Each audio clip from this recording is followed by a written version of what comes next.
Nun sukun, oh terjadi hukum tajwid karena ada nun sukun. Untuk menentukannya bagaimana? Ya perhatikan huruf setelahnya kayak gitu. Sebelum ya sukun sebelah sini ada ini nih, ada harokat fathah nih, ada Assalamualaikum warahmatullahi wabarakatuh.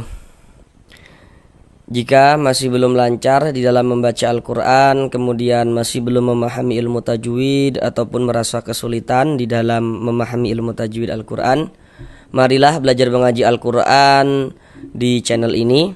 Karena di sini kami akan berusaha untuk membantu saudara semuanya, Bapak dan Ibu, agar dapat dengan mudah dalam memahami ilmu tajwid Al-Quran. Jadi nantinya untuk penjelasan tajwidnya akan kami jelaskan dengan pelan-pelan. Kemudian kami tambah media gambar di dalam penjelasannya. Semoga dengan penjelasan tajwid yang pelan-pelan ditambah media gambar dalam penjelasannya ya, harapannya itu semoga Bapak dan Ibu saudara semuanya bisa dapat langsung dengan mudah dalam memahami ilmu tajwid Al-Quran dan langsung bisa dapat mempraktekkan dengan sendirinya ketika membaca Al-Quran. Karena dengan kita belajar tajwid, kita paham tajwid, kita bisa menerapkan dalam membaca Al-Quran. Kemudian ya tentulah ya itu akan memperbaiki dan juga akan melancarkan bacaan Al-Quran daripada Bapak dan Ibu saudara semuanya. Kami selalu mendoakan semoga saudara semuanya, Bapak dan Ibu, senantiasa dimudahkan oleh Allah Subhanahu wa taala dalam memahami ilmu tajwid Al-Qur'an, dalam berusaha memperbaiki dan melancarkan bacaan Al-Qur'annya. Kemudian juga kami selalu mendoakan semoga saudara semuanya, Bapak dan Ibu, selalu diberikan rezeki yang berlimpah dan barokah, sehingga dengan rezeki yang berlimpah dan barokah tersebut semakin meningkatkan keimanan dan juga ketakwaan kita kepada Allah Subhanahu wa taala, semakin membuat kita lebih semangat lagi di dalam mempelajari ilmu agama. Kemudian semoga juga dengan rezeki yang berlimpah dan barokah tersebut nantinya bisa beribadah umrah dan haji ke tanah suci Mekah. Amin amin ya rabbal alamin. Baik, mari kita mulai belajar mengaji Al-Qur'annya. Marilah bersama-sama kita lanjutkan kembali belajar mengaji Al-Qur'an guna untuk melancarkan bacaan. Kemudian juga nanti tajwidnya juga akan kami jelaskan dengan pelan-pelan, semoga dapat langsung bisa dipahami dengan mudah. Dan sekarang ini kita masuk pada surah Ar-Rahman, ayat yang ke-25 dan juga ayat yang ke-26. Mari kita baca bersama-sama terlebih dahulu dengan pelan-pelan agar mudah diikuti ya, untuk latihan melancarkan bacaan Al-Qur'annya. A'udzu billahi minasy syaithanir rajim.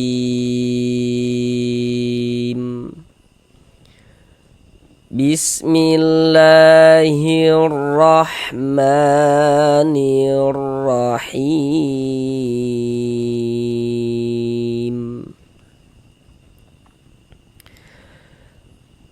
Fabi'ayyi ala'i rabbikuma tukadziban.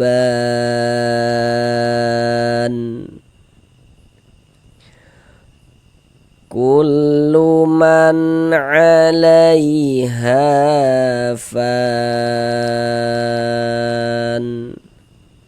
Sekarang mari bersama-sama kita pelajari, bersama-sama kita bahas tajwidnya dengan pelan-pelan. Di sini pada surah Ar-Rahman ayat yang ke-25 ini, untuk pembahasan lebih lengkapnya dengan penjelasan tajwidnya yang kami jelaskan dengan pelan-pelan, dapat dilihat pada video pembelajaran surah Ar-Rahman ayat yang ke-13.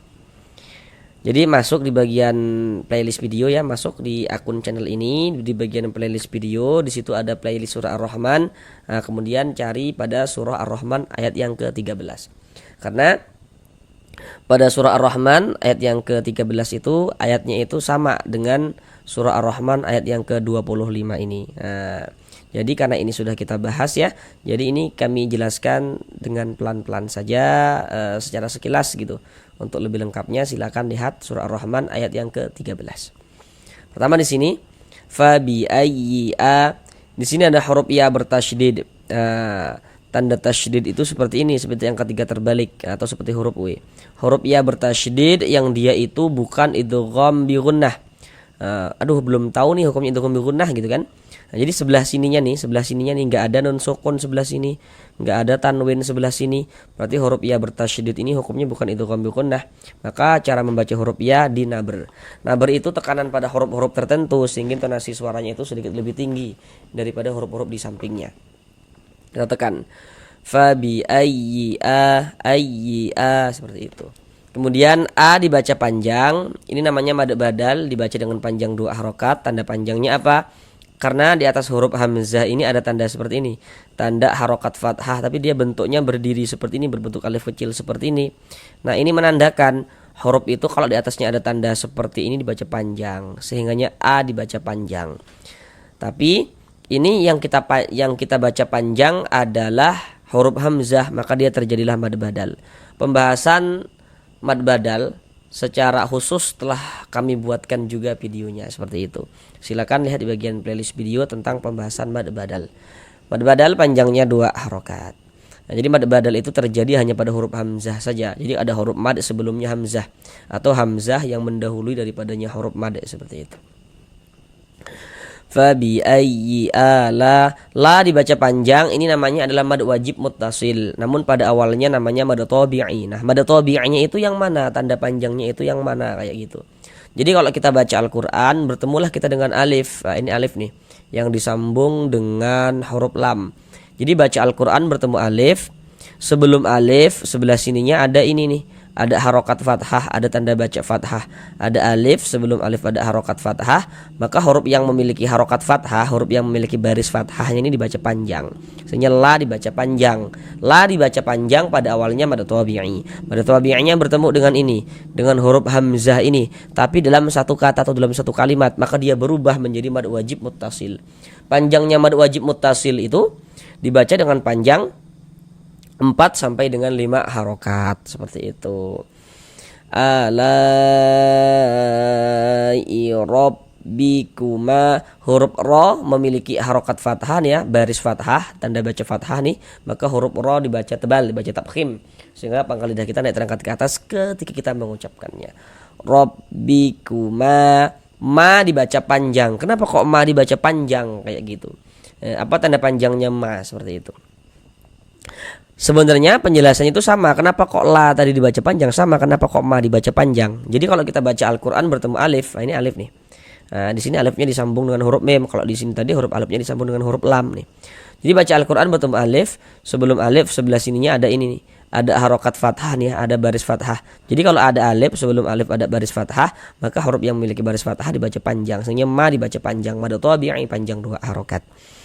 Bikuma tukadziban, ban dibaca panjang. Ini kalau misalkan kita tidak berhenti di huruf nun, tidak berwakaf di huruf nun, kita wasolkan tukadzibani kulluman, bani kulluman, langsung kita wasolkan, maka panjangnya ba tetaplah menjadi mad tabi'i dan dibaca dengan panjang 2 harokat.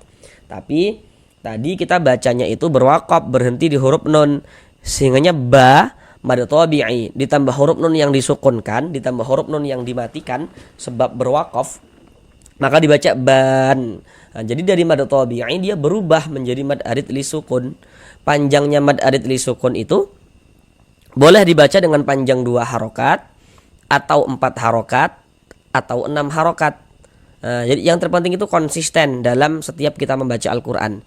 Jadi kalau kita baca Al-Qur'an, kalau panjangnya mad arid li sukun dibaca dengan panjang 2 harokat, semua mad arid li sukun yang kita temui panjangkan 2 harokat kayak gitu. Nah, ini kan mad arid li sukun dipanjangkan 2 harokat. Nanti ini di bawah juga mad arid li sukun nih, kita panjangkan juga di sini 2 harokat. Kalau sini 4 juga, kalau sini 6 juga kayak gitu. Mad arid li sukun harus dibaca sama panjangnya. Huruf yang disukunkan huruf nun. Ini kalau kita berwakaf di huruf nun tukadziban. Kita baca seperti itu. Jangan dibaca tukadzibani, bani baru berwakaf. Jangan salah. Mengapa begitu? Jadi kalau kita membaca Al-Qur'an, kemudian kita itu berwakaf, kita itu berhenti di huruf yang tidak dibaca panjang, maka hurufnya itu kita sukunkan, hurufnya itu kita matikan kayak gitu. Ini kan kita baca Al-Qur'an nih, berwakaf, kita berhenti, kita di huruf nun. Untuk di sini huruf nun ini tidak dibaca panjang. Karena berwakaf di huruf yang tidak dibaca panjang, hurufnya kita sukunkan, kita matikan, sehingga kita baca tukadziban, seperti itu. Nah, sekarang baru di bawahnya ini kita jelaskan dengan metode media gambar dengan pelan-pelan ya. Jadi kalau di atas ini tadi silakan lihat secara lengkap dan detailnya itu pada surah Ar-Rahman ayat yang ke-13. Silakan masuk di bagian playlist video. Di sini ada nun sukun, setelahnya huruf ain. Nah, perhatikan media gambar di samping. Jadi kalau kita baca Al-Qur'an itu apabila bertemu dengan huruf nun sukun atau bertemu dengan salah satu tanda baca tanwin, dan seperti yang kita lihat itu kan di media gambar ada bacaannya nun sukun garis miring tanwin. Tanda baca tanwin di situ dapat kita lihat bahwasanya di situ ada 3 bentuk tanda baca. Nanti ada baris 2 di atas huruf, nah, itu namanya fathatain. Ada baris 2 letaknya di bawah huruf, kasrotain, dan yang satunya lagi namanya dhammatain. Jadi kalau kita baca Al-Qur'an itu setiap bertemu dengan huruf nun sukun atau setiap bertemu dengan salah satu tanda baca tanwin, di situ terjadi hukum tajwid dengan memperhatikan huruf setelahnya, kayak gitu. Kecuali nanti kalau ada tanwin setelahnya hamzah wasol, nanti itu ada pembahasan tersendiri dia gitu. Nah, sekarang kita sudah tahu nih di mana ada nun sukun atau di mana ada tanwin terjadi hukum tajwid dengan memperhatikan huruf setelahnya. Nah, contohnya kayak gini. Di sini ada nun sukun, ini huruf nun, tanda sukun tuh seperti ini. Huruf sukun atau huruf mati atau huruf sakinah. Maksudnya itu sama saja, tandanya itu seperti ini. Nah, nun sukun, terjadi hukum tajwid karena ada nun sukun. Untuk menentukannya bagaimana? Ya perhatikan huruf setelahnya kayak gitu. Nun sukun salahnya huruf ain. Nah, huruf ain inilah yang harus kita ketahui huruf apa kayak gitu. Seperti yang kita lihat, huruf ain itu termasuk salah satu huruf izhar halqi. Jadi kalau ada nun sukun atau tanwin bertemu dengan salah satu daripada 6 huruf yang di samping itu, maka hukumnya adalah izhar halqi. Jadi supaya kita bisa menguasai hukum izhar halqi, maka huruf-hurufnya yang 6 itu harus kita hafal kayak gitu. Kalau kita sudah hafal hurufnya, pasti kita bisa menentukan hukum tajwidnya. Kalau ada nun sukun atau tanwin bertemu dengan salah satu daripada 6 huruf yang di samping itu, hukumnya adalah izhar halqi. Ya, seperti itu. Cara membaca izhar itu dibaca jelas. Yang dibaca jelas itu apanya? Bunyi nun sukun atau bunyi tanwinnya dibaca jelas. Kemudian tidak didengungkan, maka dibaca pendek saja. Man 'alaiha, seperti itu. Kemudian di sini ada huruf ya sukun, ada huruf ya, ada tanda sukun. Sebelum ya sukun sebelah sini ada ini nih, ada harokat fathah nih, ada baris fathah. Perhatikan media gambar di layar. Huruf lin itu ada 2. Perhatikan yang di kotak nomor 2. Nah, di kotak nomor 2 itu kan di situ dapat kita lihat ya. Ada huruf ya sukun atau ya mati, sebelumnya ada baris fathah. Maka itu huruf lin. Contoh dalam bacaan tuh seperti ini. Ada huruf ya, ada tanda sukun, sebelum ya sukun sebelah sini ada ini, ada baris fathah. Maka karena ada huruf ya sukun sebelumnya baris fathah, maka huruf ya sukunnya huruf lin. Kita baca lunak, kita baca lembut. 'Alaiha fan. Ha dibaca panjang. Kenapa kok ha dibaca panjang? Penjelasannya itu sama. Kenapa kok la dibaca panjang? Kenapa kok ma dibaca panjang? Sama penjelasannya. Kayak gitu. Sekarang kami tampilkan media gambarnya. Perhatikan rumus 3 yang warna hitam. Di rumus 3 warna hitam pada mad tabi'i, di situ kan dapat kita lihat bahwasanya di situ ada alif. Sebelum alif di situ ada harokat fathah. Ada alif, sebelumnya ada harokat fathah di rumus 3 warna hitam. Di bawah harokat fathah di situ ada titik-titik. Titik-titik di sana itu maksudnya letaknya huruf yang dibaca panjang sebab dia memiliki harokat fathah itu tadi. Nah, tapi kita perlu memahaminya dari awal. Jadi dapat kita simpulkan rumus 3 yang warna hitam itu, yakni kalau kita baca Al-Quran bertemu alif, sebelum alif ada huruf yang memiliki harokat fathah, maka huruf yang memiliki harokat fathahnya dibaca panjang. Nah begitu. Contoh dalam bacaan tuh seperti ini. Nah, kenapa kok ha dibaca panjang? Jadi kalau baca Al-Quran bertemu alif nih yang di atas nih. Nah, sebelum alif sebelah sininya ada ini nih. Ada harokat fathah, ada baris fathah. Karena ada alif, sebelum alif ada baris fathah, maka huruf yang memiliki baris fathahnya dibaca panjang. Maksudnya ha dibaca panjang. Mad tabi'i panjangnya 2 harokat sesuai rumus 3 warna hitam. 'Alaiha fan. Fan dibaca panjang. Ini kalau misalkan kita tidak berwakaf, tidak berhenti di huruf nun, maka panjangnya fa tetaplah menjadi mad tabi'i dibaca dengan panjang 2 harokat.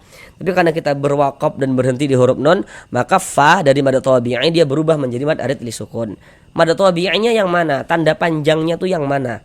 Nah, itu yang perlu untuk kita ketahui dulu kayak gitu. Nah, pasti di sini Bapak Ibu sudah tahu, sudah dapat mengira-ngira nih gitu. Kenapa kok fa ini dibaca panjang? Apa tanda panjangnya kayak gitu. Penjelasannya sama, kenapa kok ha dibaca panjang? Kenapa kok ma dibaca panjang? Kenapa kok la dibaca panjang? Sama penjelasannya. Jadi kalau baca Al-Qur'an bertemu alif. Nah, karena di sini ada alif. Sebelum alif sebelah sininya ada ini. Ada harokat fathah ini, ada baris fathah ini. Nah, karena ada alif, sebelum alif ada baris fathah, maka huruf yang memiliki baris fathahnya ini dibaca panjang kayak gitu. Soalnya fa dibaca panjang. Fa dibaca panjang mad tabi'i sesuai rumus 3 warna hitam. Kemudian mad tabi'inya bertemu dengan huruf yang disukunkan, bertemu dengan huruf yang dimatikan. Huruf yang dimatikan di sini yang kita temui huruf nun. Fa ditambah huruf nun yang disukunkan dibaca fan. Dari mad tabi'i berubah menjadi mad arid li sukun. Panjangnya mad arid li sukun berapa tadi? Nah, sudah kami jelaskan tadi ya. Boleh dibaca dengan panjang 2 harokat atau 4 harokat atau 6 harokat. Yang terpenting harus konsisten dalam setiap kita membaca Al-Qur'an kayak gitu. Jadi kalau kita baca Al-Qur'an, panjangnya mad arid li sukun itu harus sama semuanya dipanjangkan. Kalau 2 harokat semua panjangkan 2 harokat, kalau 4 semua panjangkan 4 harokat kayak gitu. Huruf yang disukunkan huruf nun. Kalau berwakaf di huruf nun kita baca fan. Jangan dibaca fanin baru berhenti, jangan. Tapi kita baca fan. Mengapa gitu? Mengapa kok huruf nun disukunkan, kok huruf nun dimatikan? Samalah penjelasannya. Kalau kita baca Al-Qur'an, kemudian kita berwakaf, kemudian kita berhenti di huruf yang tidak dibaca panjang, maka hurufnya kita sukunkan, hurufnya kita matikan. Sehingga kita baca fan seperti itu. Nah, karena kita berwakaf di huruf nun, ini huruf nun nggak dibaca panjang, ya hurufnya kita sukunkan, fan. Nah, kemudian mungkin nanti Bapak Ibu akan bertanya-tanya, loh di sini kan ada tanda baca tanwin. Tadi kan kami katakan tuh, kalau ada nun sukun atau tanwin di situ terjadi hukum tajwid. Nah, namun kan tadi yang kami katakan terjadi hukum tajwid dengan memperhatikan huruf setelahnya kayak gitu. Kalau kita berwakaf di tanda baca tanwin ini, di huruf yang memiliki tanda baca tanwin, ya tidak terjadi hukum tajwid. Kan terjadinya hukum tajwid itu dengan memperhatikan huruf setelahnya kayak gitu. Kemudian di sini ada tanda wakaf, bentuknya tuh huruf shad dengan huruf lam. Ini namanya tanda wakaf al waslu aula.